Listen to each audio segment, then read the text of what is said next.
কি রাজার ছেলেরা, কামলা দেওয়া শেষ নাকি এখন দিবা? ভাইয়ার কিন্তু কামলা দেওয়া অলরেডি শেষ।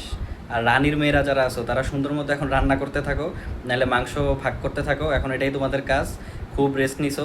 আর কিছু কিছু আছে রাজার ছেলে আর রানীর মেয়ে যারা হচ্ছে জীবনেও কাজ করবে না, একটু ঘোরাফেরা করবে। তো সমস্যা নেই, তোমরা একটু ঘোরাফেরা করো, প্যারা নাই।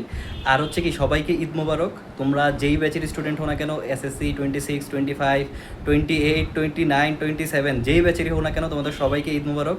তোমরা সবাই ঈদটা ভালো মতো কাটাও।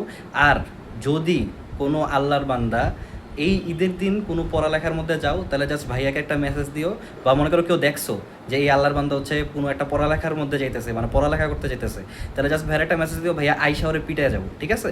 তো তোমরা সবাই ঈদটা ভালো মতো উদযাপন করো।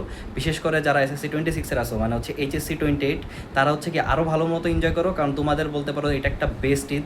কারণ এই ছুটি, একটা যে ছুটি, মানে ঈদ মানে তো এমনি ছুটি, প্লাস হচ্ছে এখন আরও সেই একটা ছুটি পাইছো। এই ছুটি আসলে আর আসবে না। তো এখন হচ্ছে কাজ টাজ করার পরে বিকালে সবাই আবার ঘুরতে যাবা, কালকেও ঘুরবা, পরশুদিনও ঘুরবা। আর যারা হচ্ছে যাদের মনে করো পরীক্ষা কাছাকাছি, যেমন হাফ ইয়ারলি এক্সাম বা বলা যায় এসএসসি 27 আবার প্রি টেস্ট সামনে, তো ওরা হচ্ছে কি ঈদের 3 দিনের মতো এনজয় করবা, এরপর কি আবার এক্সাম মানে পড়ালেখা শুরু করবা, ঠিক আছে?